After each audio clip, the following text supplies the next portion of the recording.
it's Christy. Welcome back to my channel. Today I'm going to be making a card using Hello Bluebird, Word Buddies Woodland, Moose and Friends, and Flying High. Before I get to the Copic coloring, I'm actually going to choose a piece of pattern paper from the Doodlebug Fairy Garden 6x6, and I'm choosing this gorgeous plaid. I'm going to tuck that under my Spectrum Noir cardstock panel so that I can color with my Copics to match. And I did stamp my images out in Lawn Fawn Jet Black ink. I'm going to start by coloring my bunnies, and I'm using E50 and E51. So I started by laying in some E51, and then I tried to blend out with my E50, but I had a really big ink splooge. But I decided to leave it in the video because sometimes you guys may find yourself in the same situation, and I wanted you to see that you can salvage the images, especially if it's a lighter color that really bleeds out. So I'm going to have to go in a little bit of a darker direction than I had planned on. I had another leak on the second little guy, but once again, I'm just going to keep on going. I'm going to let those two dry and move on to my third little guy. I let the first two dry for about a minute or so, and then I brought in some darker colors. So I went with E53 and E55. So I'm starting with the E55 and laying in some darkness along this little one's ears and along the sides of the face and the sides of the body. So like I said, I'm going to go in a little bit of a darker direction than I had originally intended, but it's all fine. That's the great thing about critters like bunnies, is that there's just so many different ways to color them. So anything you do is going to be right. So I decided to give this one a little light mask around the eyes and the muzzle. So I just drew that in with the E53, and then I began to blend that out with the E51. And I'm also just bringing that color down the sides of the ears and a little bit under the head where the neck is and onto the feet. And then I'll use that E50, which you can see is no longer leaking, and I'll just use that to blend out even further. And now that I've got my colors kind of laid in where I want them, I'm going to go ahead and beef up that saturation with a second layer. Just make everything a little bit darker and a little bit more vibrant. So what had happened is I had spent 6 hours the previous day maintaining my markers. I cleaned them all, cleaned all the caps out, and refilled all the markers that were running dry. I have a video on that I can link up here in the cards for you guys if you've never done that before and would like to watch and do it along with me, or just kind of figure out what to do before you need to order re-inkers or whatever you want. But I had cleaned all my markers and refilled them, so that E50 must have got just a little bit too much ink in there, so it just kind of splooged out there, but totally fine. Like I said, just gonna keep going. Moving on to my second little guy now. I'm going back to that E55 and laying in some darkness. I want this one to look a little bit different. I'm going to do the same color palette for all three, but I want them all to have their own little unique personality. So I'm just doing them all slightly different so that they look like a little family or little friends, but they all kind of have their own style. So just blending out again with that E53 and then the E51, and I'll even come in with a little E50. I left a lighter ear on that guy and a little bit of a lighter area around the muzzle. And then for the third one, I'm going to do a little bit more of little spots and dots and things just to make him even more unique. I absolutely love this sleepy bunny with his hand resting on his belly. I think he looks like he just partied a little too hard, maybe had a little too much cake, and so he just got exhausted and had to take a little snooze. So he's one of my favorites in that Word Buddies Woodland set. So I'm just doing little details, like I said, starting with that E55, blending out with the E53, and then always working my way back down to the E51 and the E50 so that everything is nicely blended and, you know, everything just kind of melds together. I used my colorless blender to transition the E50 into the white on him, and then I also used that to go around my other critters and push back the ink where it had kind of bled out and get it back to a bit more of the white tone of the cardstock. And then I'm going to come in with R11 and R20. I'm going to color in the insides of the bunny's ears. I'll also color their noses with just the R20. And then I'm going to give all of them some rosy cheeks. So what I do is I take that R20 and I do a little oval shape on the cheek area. And then I take the R11 and just kind of circle that. And the R11 is so light that it just kind of breaks up that color and gets it to blend in with the skin or fur tone. Next, I'm going to color the bird, and I'm going to use some aqua tones to pull out that blue in the pattern paper. So I chose BG10, BG11, and BG13. Starting with the BG13 and doing a little shadow on the outer edge of the body, and then also a little shadow where the wings and tail are joined to the body. I blended that out with the BG11, and then I'm going to fill in with the BG10. I left a little white space there for the belly to add some yellow. I forgot to show that on camera, but I did add a tiny bit of yellow to that belly later on. I'm also going to color in a few accessories while I have this trio out. So I did one of the banners of the little party banner. That one is from the Flying High stamp set. It goes on the hot air balloons, but I thought it would be fun to have it just kind of as like a party banner in my scene. I also did a stripe on the middle party hat and the little air horn. And then I'm going to move on to some oranges. I picked YR04, YR07, and YR09. I wanted something nice and bright that would pull out that darker orange stripe in the pattern paper, and even where the orange and the pink stripes kind of cross, you get that nice darker orange there. So I'm doing the little party hat on the left, and then another one of the party banners. I'm also going to do the bird's beak and the candle flame on top, and another stripe on the center party hat. Then I'm going to move on to a yellow combo, and I'm using Y13, Y15, and Y17.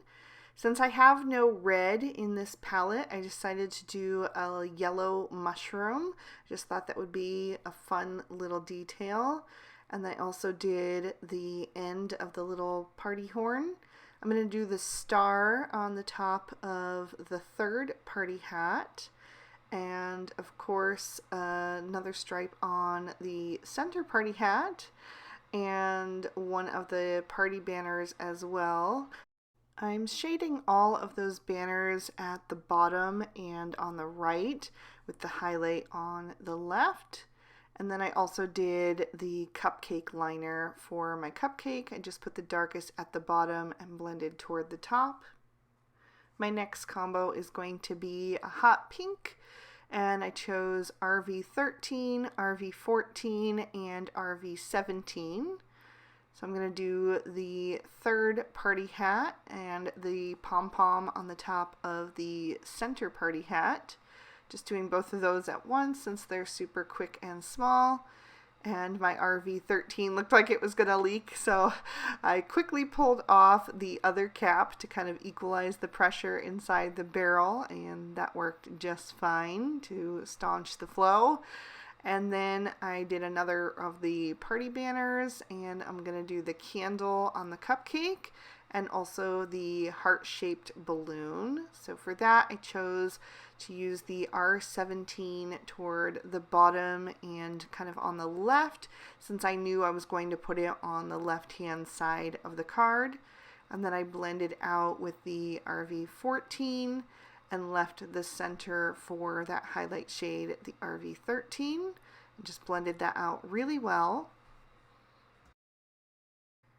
Next, I'm going to use a green combo. I chose YG03, YG05, and YG07. I'm not going to do too much with the green because I'm going to have a lot of greens with the grass and the trees. So I just did one of the party banners and also the grass at the bottom of the mushroom.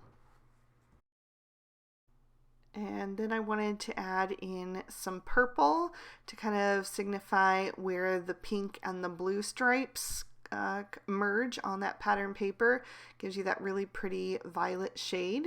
So I chose V12, V15, and V17. I did the last little party banner, the frosting on the cupcake. I'm also going to do the envelope for the card. I personally always like to use colored envelopes for my cards. I think it's so nice for the recipient to see something bright and cheerful in their mailbox amidst all the bills and junk mail. So I wanted to give that a really fun color. And then I did the pom-pom on the far left party hat. I used W1 for the mushroom cap, the inside and the stem, and the bunny's tail, and then I trimmed these images out with their coordinating dies. For my background, I used the Summer Woods scene die. I ended up going in a different direction for the grass, but I did use two of the trees, and I wanted to give them a little bit of detail. So I grabbed an E43 marker and just did some little swirls and some lines and dots to add a bit of texture to each of those tree trunks. And then I'm going to darken that up a bit. I just wanted to have that E43 in there first to kind of be like the base layer. And then I'll use the E44 and kind of go over them, not just perfectly because I want there to be more texture, but just kind of in the general area of where the first lines were. So I'm just doing that really quick and making sure that each one, also has like its own unique look, that the things aren't exactly in the same places. Then I'm going to darken up the edges of that with some Gathered Twigs Distress Oxide ink. I'm just going to carefully blend that on and add that to the outside edges so that they stand out a little bit more. This brings them to life a little bit, and those were die cut out of some Lawn Fawn craft cardstock. Then I took one of the cloud dies from the Grassy Knoll die set from Hello Bluebird and cut that out of some cilantro cardstock, and I'm going to darken that up with some Mowed Lawn Distress Oxide ink. And the reason that I chose to use these cloud borders rather than the treetops that come in the Summerwood scene die is because they weren't tall enough. Because that Summerwood scene die is a slimline card, and I'm making a standard A2 size card, so I needed things to be taller than they are in that die set. So I'm just replacing them. I'm also going to use the two of the three grassy borders that are in that Grassy Knoll die set. I die cut those out of Noble Fir cardstock and added some of that Mowed Lawn Distress Oxide ink to that as well. I'm going to press some of that Distress Oxide onto my work surface, water it down, pick it up with a thin paintbrush, and add some splatter detail. And I really love how this created two completely different effects. It created darker dots on the cilantro cardstock, and the dots on the Noble Fir cardstock turned almost like a really pale green or even a white after it dried. So I just thought that was really cool that I got two completely different looks by using the same exact ink, just because it was different colored cardstock underneath.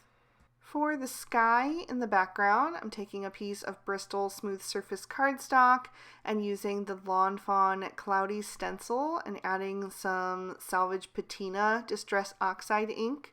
I don't have to be perfect on the edges because I am going to trim this panel down a bit, so I'm not worrying really so much about the outside edges there or even the top because I know that it will be cut down. But I just want to make sure that I have some really nice cloud patterns on there. So I just continue to rotate that stencil so I get a different unique cloud formation. And then I'm also going to blend on a little bit of ink down at the bottom so it's not so stark white. Then I'll press some of that ink onto my Waffle Flower Mini Media Mat. I'm going to pick that up with a paintbrush as well after I've watered it down and add some splatter detail to the background as well, just to create a little bit more movement and interest there. Then I've die cut that pattern paper with my Gallery Frame 4 die. I'm using only the outer frame of that. I also die cut it out of some plain white cardstock, and I'm going to glue the pattern paper to that so that it will be a little bit more sturdy so that I can pop that up with some foam tape. And I glued that together using my Bearly Art Precision Craft Glue. So now I have trimmed down that background panel and I'm going to begin to build my scene. So I'm going to start with one of the grassy borders and I'm going to glue that down toward the bottom. I want that one to be the hill in the back, so I'm going to add another one down in front. I'm not going to worry about things hanging off the sides. I'm going to trim all that off later on as well. I just want to make sure that everything will look seamless inside the frame that I'm going to be adding. So now I'll add my two trees to the scene. I'm going to tuck one behind the front grassy border and one behind the back one. And I want to apologize for the shadows that you're going to see in the rest of the video. Normally I film a lot earlier in the day, but my grandmother fell and broke her shoulder, so this morning I drove across town to her house to help her wash and get dressed for the day, and then came back home to film. So I got a bit of a later start than usual, so the sun was creating those shadows on my desk, but I'm just going to soldier on. There's not too much more left, so I want to finish up this card and hopefully you won't find it too distracting. So I've got all of those pieces on there. One of the treetops doesn't go all the way to the top, but it's fine because the frame is going to be covering that up. I'm going to start to add my images now. I wanted to start with this party banner. I thought it would be fun to have it kind of hung between the two trees, so I just tucked that up underneath the treetops. And then I'm adding my little sleepy bunny. He's taking his little nap because they've been partying all afternoon and it's probably rest time for him. So I'm going to add the heart-shaped balloon over behind him. And then I'm going to take that mushroom and kind of hide the bottom of that string behind it so it looks a little bit more anchored into the scene. At first I was going to tuck it in front of the grass, but I decided to put it back behind, closer to the base of the tree where mushrooms usually grow. And just making sure that everything is going to fit nicely inside that frame. So I'm going to set it on top as a placeholder to make sure that I have everything kind of spaced nicely. I'm going to put the little smiling bunny over on the right. I'm imagining that it's her birthday. So I'm going to add the center bunny kind of over to the side and tuck the birthday card envelope in his hand, her hand. They can be whatever you want them to be. And then I'm going to take the little cupcake with the birthday candle and put that in front of the birthday girl. So then I just have these last few little details to add. I have the bird. I'm going to put that up near the tree. And then of course I have the three little party hats. So I'm going to put the striped one on the center bunny. Just kind of cocking them all at a different angle a little bit, just to also create a bit more personality. The sleeping bunny is kind of tilting over to the left, kind of drifting to the side of his head, and then the birthday girl is going to have hers tipped a little bit to the right. And then the party horn in front of the sleepy bunny, where he probably got really tired from blowing it and kind of just set it off to the side when he fell asleep. So I added some foam tape to the back of my frame, so I'm just peeling off those release papers, and then I'm going to line that up, make sure everything is centered how I want it, and press that down into place. I needed to add a sentiment, so I decided to do that with some VersaFine Onyx Black ink and just stamp "Let's Celebrate" right there in the treetop. And so I just did that twice to make sure I had a bold impression that was clearly legible. And then I'm going to pop my card base in my MISTI. I'm using a piece of Lawn Fawn Mermaid cardstock and stamping in Peacock ink. I chose another bunny, and the birthday cake and the sentiment are from the Moose and Friends stamp set. Then I'll just adhere my focal panel to the front of my card with a little bit more liquid glue, so you can see a little bit of that mermaid cardstock showing through on the edges. As a finishing touch, I'm going to add some Stardust stickles so that we have a bit of sparkle and shine, which I think just makes everything that much more cheerful and festive. So I added it to the heart-shaped balloon and also to the 3 party hats, both on the base of the hat and also on the little topper. I'm going to add some to the frosting on the cupcake, just put a little bit on the outside edge, and then also to the little party banners. So I just put it where I had my darkest shadow on all of those. And that is going to finish up this card for today. So I'll lift that up to the camera so you can see how that catches the light, and I'll give you another peek at the inside. I hope you guys enjoyed this little festive bunny birthday scene and enjoyed the little story that went along with it. If you did, please be sure to hit that like button and subscribe and ring that notification bell so you don't miss any future videos. I post new ones every Monday and Friday. If you're interested in any of the adorable products I use, you'll find them listed and linked in the description bar below. And if you'd like to keep watching, here are 2 extra videos I thought you might also enjoy. I hope you all have an absolutely amazing day. Bye-bye.